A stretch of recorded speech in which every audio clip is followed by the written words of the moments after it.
আসসালামু আলাইকুম সবাইকে। আশা করি সবাই ভালো আছেন। আর আমাকে দেখে আপনারা সবাই অবাক হয়ে গেছেন। আর অবাক হওয়ারই কথা, আজকে আমি বের হয়েছি পান বিক্রি করার জন্য, পান সিগারেট।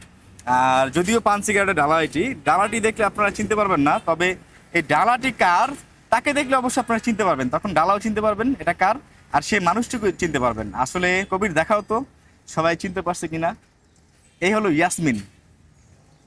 ইয়াসমিনের পান সিগারেটের ডালা এটি। আপনাদের নিশ্চয়ই মনে আছে ইয়াসমিনকে লাস্ট কয়েক মাস আগে একটি ভিডিওতে দেখছিলেন, ছোট একটি বাচ্চা।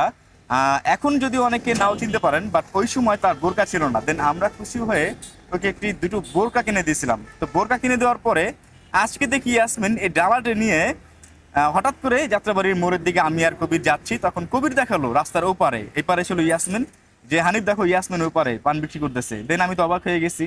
আরো অবাক হয়ে গেছি ইয়াসমিনের বোরকা পরা অবস্থায় দেখে। ইয়াসমিনকে দেখেন, ইয়াসমিন এটা কাঁধে না তো দেখি কেমন দেখা যায় তোমাকে। হ্যাঁ, ঠিক এইভাবে ইয়াসমিন পান বিক্রি করা অবস্থায় ছিল। তো দেখে আমি অবাক হয়ে গেছি যে ইয়াসমিনের দেখার অনেক ইচ্ছা ছিল। আপনারা অনেকে দেখতে চাচ্ছেন ইয়াসমিনের আপডেট কোনো ভিডিও আছে কিনা, আল্লাহ পাক চাইছে এর জন্য আজকে ইয়াসমিনের সাথে আমাদের দেখা হয়েছে। আমরা এখন যাব ইয়াসমিনের বাসায়।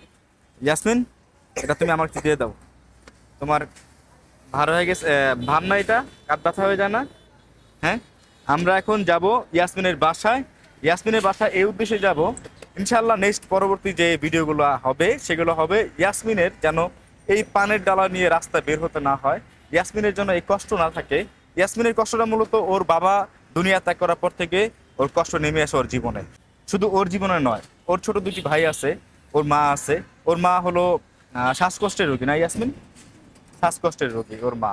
আর ছোট দুটি ভাই আছে, ওনাদের নিয়ে কেউ নাকি কাজেও নেয় না তার মাকে। আর এই অবস্থায় ইয়াসমিন সামান্য এইসব জিনিস বিক্রি করে দিনে 300 থেকে 400 টাকা বা 200 টাকা এরকম ইনকাম করে তার জীবিকা নির্বাহ করে। আর সব থেকে ভালো লাগার বিষয় হলো ইয়াসমিন, তোমাকে এই বোরকা আমি দেওয়ার পর থেকে কয়দিন পরছে আর কয়দিন পরো নাই? সব সময় বাইরে, মানে বোরকা পাওয়ার পর থেকে কবে বাইরে বোরকা ছাড়া তুমি বেরোইছে? তাই নাকি? সত্যি? মানে বোরকা ছাড়া বের হও নাই তো? তাহলে তুমি কি বোরকাতে খুশি? এটা কতদিন পড়তে চাও? বুঝি নাই। মৃত্যুর আগ পর্যন্ত? আল্লাহ, আল্লাহ ওর মনের আশা পূরণ করুক। ও আসলে এত ছোট বয়সে আমি ভাবি নাই যে এরকম রোদের মধ্যে এরকম একটি পানের ডালা নিয়ে বোরকা পরা অবস্থায় গরমের মধ্যে ও যে হাঁটবে, আমি কখনো ভাবতে পারি নাই। যেটা আমাদের সমাজে অনেক বড় বড় মানুষ আছে যারা আসলে এটাকে বিরক্তি বোধ মনে করে, বাট ছোট একটি বাচ্চা দেখেন ও বুঝে ফেলছে এটা আমার আল্লাহর দেওয়া বিধান, এটা আমার আল্লাহর দেওয়া সম্মান। এই সম্মান আমি আঁকড়ে ধরে রাখতে চাই, দুনিয়ায় ত্যাগ করতে চাই, এই সম্মান নিয়ে আমি ত্যাগ করতে চাই। আর কথা বাড়াবো না, চলে যাবো ইয়াসমিনের বাসায়, দেখতে পারবেন পরবর্তী ভিডিওতে। আসসালামু আলাইকুম সবাইকে।